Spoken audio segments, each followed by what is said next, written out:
Food കമ്മിറ്റിയുടെ ഒരുക്കങ്ങൾ എവിടം വരെയൊക്കെയാണെന്ന് അറിയുന്നതിനായിട്ട് ഫുഡ് കമ്മിറ്റി കൺവീനർ നജീബ് സാറിനെ ക്ഷണിക്കുന്നു. എല്ലാവർക്കും നമസ്കാരം.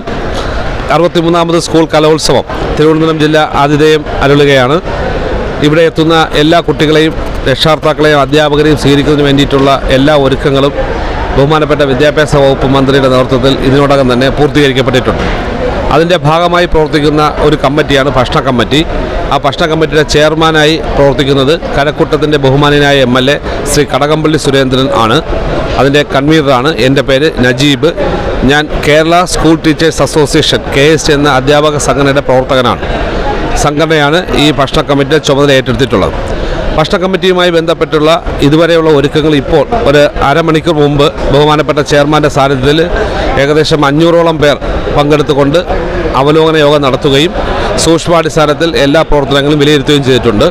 ഇതിനുള്ളിൽ തന്നെ 13ഓളം സബ് കമ്മിറ്റി രൂപീകരിച്ചുകൊണ്ട് നാളെ തൊട്ട് തുടക്കുന്ന ഭക്ഷണവുമായി ബന്ധപ്പെട്ട വിതരണത്തിൻ്റെ എല്ലാ കാര്യങ്ങളും സജ്ജീകരിച്ചിട്ടുണ്ട്.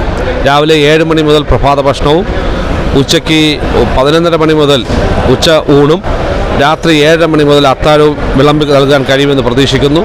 ഓരോ സമയം ഏകദേശം 350ഓളം അധ്യാപകരുടെയും മറ്റും സേവനം ഈ ഭക്ഷണ വിതരണവുമായി ബന്ധപ്പെട്ട് ആവശ്യമായി വരുന്ന വോളണ്ടിയേഴ്സിൻ്റെ പ്രവർത്തനമുണ്ട്. പഴയടം മോഹനൻ നമ്പൂരിയുടെ നേതൃത്വത്തിലാണ് ഈ പ്രാവശ്യവും കലോത്സവത്തിന് ഭക്ഷണം ഒരുക്കുന്നത്. വളരെ സ്വാദിഷ്ടമായ ഭക്ഷണവും വേറിട്ട പായസവും എല്ലാ ദിവസവും അദ്ദേഹത്തിൻ്റെ ഭാഗമായി ഉണ്ടാകുമെന്ന് നമ്മൾ പ്രതീക്ഷിക്കുകയാണ്. ഇവിടെ എത്തുന്ന കുട്ടികൾക്ക് ഒരു പ്രയാസവുമില്ലാതെ വന്ന് ഭക്ഷണം കഴിച്ച് പോകുവാനുള്ള സൗകര്യങ്ങൾ ഒരുക്കിയിട്ടുണ്ട്. അതിനു പുറമെ ഈ വർഷത്തെ ഒരു ഭക്ഷണ കമ്മിറ്റിയുടെ സവിശേഷത, വരുന്നവർക്ക് വിശ്രമിക്കുവാൻ പ്രത്യേകം പന്തൽ ഒരുക്കിയിട്ടുണ്ട്. ആ പന്തലിൽ ഇരിക്കുമ്പോൾ തന്നെ അവർക്ക് വിവിധങ്ങളായ കലാപരിപാടികൾ കാണുവാനുള്ള അവസരമുണ്ട്.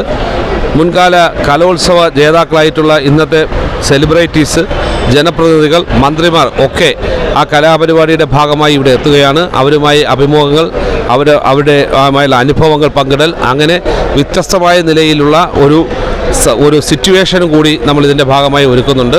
അപ്പോൾ ഭക്ഷണം കഴിക്കാൻ വരുന്നവർ വളരെ സന്തോഷത്തോടെയും ആഹ്ലാദത്തോടെയും ആ പരിപാടികൾ കാണുകയും പങ്കാളികളാകുകയും അതിനോടൊപ്പം ഭക്ഷണം കഴിച്ച് പോവുകയും ചെയ്യുന്ന നിലയിലാണ് കാര്യങ്ങൾ ക്രമീകരിച്ചിട്ടുള്ളത്.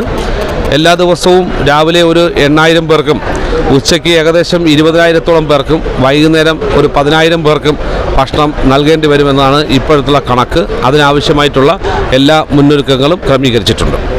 Thank you sir.